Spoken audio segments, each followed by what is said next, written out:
Hello, welcome to another episode of The Puzzle wherein Isaac and I tackle a difficult business-related question.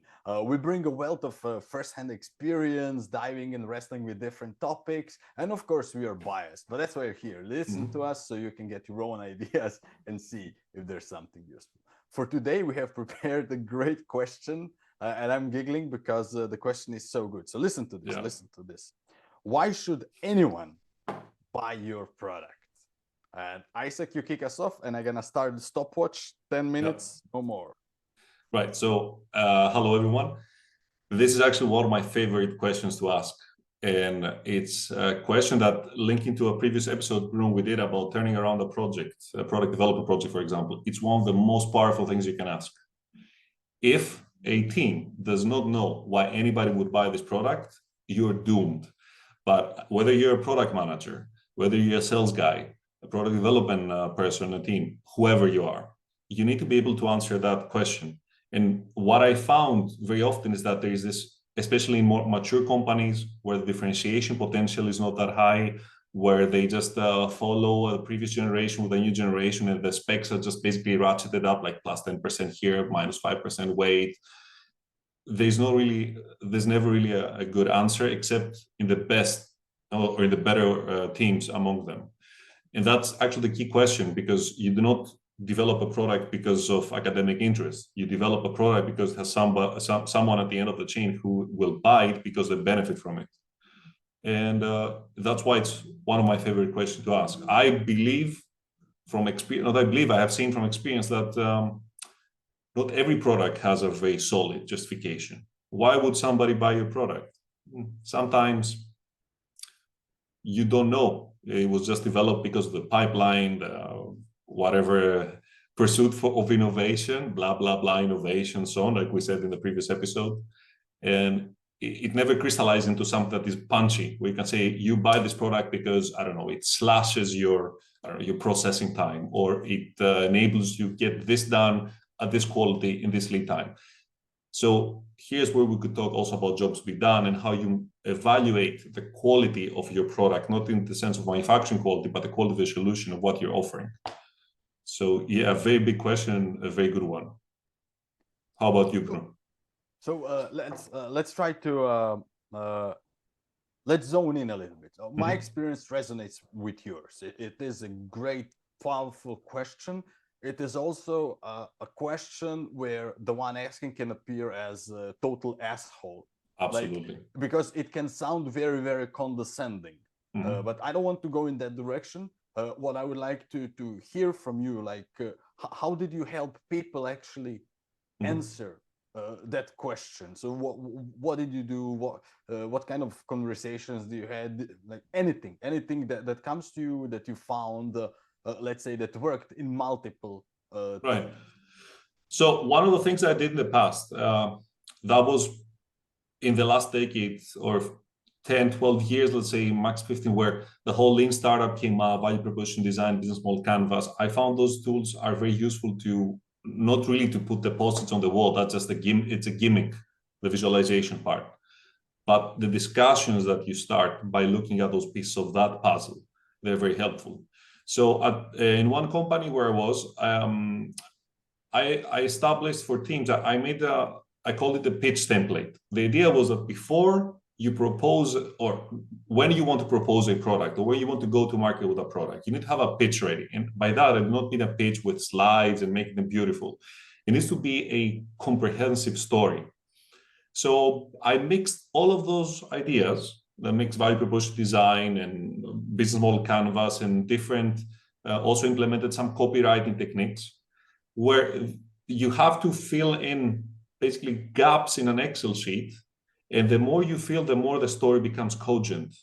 And so as your argument grows coherent, you have a narrative. So what is this that we want to sell, to whom, why would they buy it, and like what will they buy it, based on which functions is the differentiation given. And then what I did was on the right hand of every, so you can imagine that every sentence of that pitch is one row in the Excel. And on the right hand side, I added columns where the team has to evaluate, the product manager, whoever, ideally the team, has to evaluate whether we are certain about this. Again, a Likert scale, I think it's called, like it's you cannot be in the middle, like you have 1, 2, 3, 4 is I am absolutely not certain about this, or I'm absolutely certain about this. And the idea is you start with something that can be very empty in the beginning, but you have to have a pitch. Even if you have proposed the product, the project, or whatever, the endeavor, you have a story inside. You should put it on the paper and then evaluate how solid every aspect of it is. And it's totally okay to have lots of knowledge gaps in the beginning, to be absolutely uncertain about some things that, oh, you see here, I cannot fill this in. I don't really know why they would buy it compared to the competition. I don't actually know what the competition is. I don't know what the alternatives are. So as you go through and evaluate, the story comes up that I have those knowledge gaps. And then it's not so much about filling the Excel sheet. People need to understand it's not about the template, it's not about the methods. Those are just training wheels on the bike. They teach you as a team to start to discuss openly where you might be very uncertain and be presenting it as regardless as something that you know. So it's about state of knowledge, about bringing everyone on board. And at the end, what you have is you basically have your sales pitch almost ready as it grows. Now, to be absolutely clear, because I do not like to be a guy peddling tools, has this been used extensively? No, it was used in a few cases where we needed the team to be on board. For example, to turn around a project, to put another project on rails to go to market. And the third time or the fourth time, I don't remember now, it's something I used for me to document and communicate to the salespeople what the story is behind it. So I'm not saying it's a miracle tool, but certainly you need to make up a narrative that is coherent, and that will answer why would anybody buy this product and not the other guy's product, and not no product, or just deal with the situation without a product, or no change or anything. So that's my experience. It's about having the difficult discussion and saying, this I don't know. Oh yeah, this I also don't know. And yeah, okay, but I will find it out if it's worth it. And prioritizing. So then you go into the whole startup idea, iterative development, which we've discussed in previous episodes. Yeah. No, I mean, thank you for sharing. And this is kind of what I like in our discussions, is focusing on things, first-hand experience, etc., etc. A lot of what you shared, I've seen, it resonates as well. If I would, just looking at the time, if I would highlight some things, especially to those listening and taking notes, it is about first opening difficult conversations, like allowing that I don't know to come out, because once you start why should anyone buy your product, you will either run into I don't know, or you will get some answer, and that to that answer you can ask again, why would they do that? Why is it so? So basically, if you think Toyota's 5 why, etc., you start opening. So you start kind of peeling the layers of the onion. And what you said, like in your cases, you used a spreadsheet where you had on one side the questions, answering them would build up a storyline, and on the other, you actually had the sort of you could almost call it like a risk assessment, kind of how certain are we about the answer. Absolutely, it's exactly what it is, Bruno. Exactly, you said it. It's risk. And kind of that's why powerful tools are that's maybe not the best way to express them, but ability to write down answers and put them on a single piece of paper, and that they form some sort of a narrative, is a very useful tool. Because again, people forget, when we discuss things, it's much easier if we capture them, put them on a piece of paper, and then we can discuss them even harsher, because we can question the truths that we have written down versus questioning the things that are, open to plausible deniability. Oh, that's not what I meant. That's not really what I wanted to say. You got it wrong. I mean, communication is imperfect. So let's help each other to try to make these things as close and as firm as possible. And the question I like to ask after this one, why should anyone buy your product, is what business are you in? Which sometimes you need that question to actually answer why should anyone buy it? Because people start like you said, it might have been developed just because it was on a roadmap or in a pipeline. And the people that got to develop it, their answer is, well, I don't know, because it's not my job to sell. Exactly. Which can be very realistic. I mean, I don't want to name names, but in some big companies in R&D, that's literally like, they don't know. They get an order internally, they got specifications internally, they get deadlines, they get the budget. They never interact with anyone or anything. They do it, then they ship it to product development, then they do it, they ship it to the manufacturing and assembly. So it's, it is the cold reality of our world. And the more we can, oops, we're out of time. That's okay.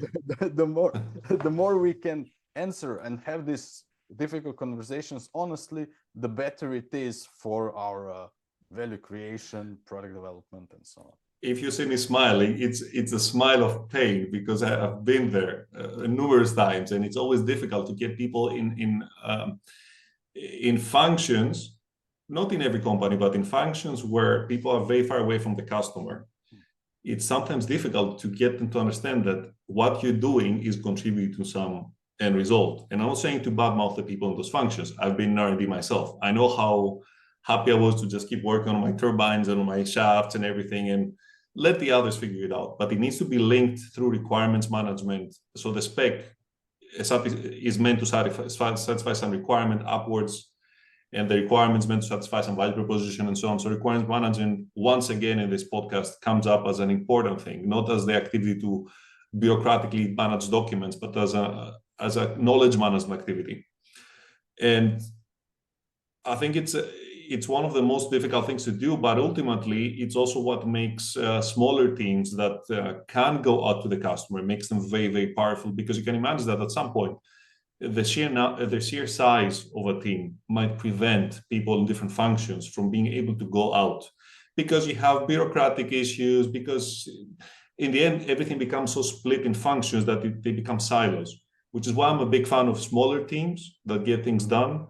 And especially when you attempt to do something novel and hopefully innovative, you cannot start doing this with a big team. And one last thing, and I know we're over time, since you mentioned about practical examples, I will mention one very cool story, very brief. I used to work at a great company where the mantra of a business unit head was that if you're in a product development project team, no matter your function, I should be able to come to your house, wake you up at 2:30 in the morning, shake you awake and say, what is the value proposition? And you should be able to answer, which means that you need to cascade that knowledge and share it across the whole team. Value proposition is not something that the product manager puts together with some canvas or some other tool to say, oh, yes, I do methods, but it's something that ties the whole endeavor together. I think that's, if you have the value propositions, they're solid, they're validated, they're valuable indeed, you're already on a good track to answer the question, why should anybody buy your product? Absolutely agree. And one final comment and wrap it here. For all of those that are afraid to answer this question, remember that relinquishing power is not always a bad thing. Just because you start answering this question with your customers doesn't mean that you do exactly what the customers say. You do what you think needs to be done. You just involve more people in the process. Another big topic, by the way. Another big topic. Which we covered. Yeah. Thanks for listening. Thanks, Isaac, for discussing this beautiful question. The listener, as always, if you have a question of your own, just email us, write on LinkedIn. We're gonna tackle it in one of the upcoming episodes. And until next time. See you.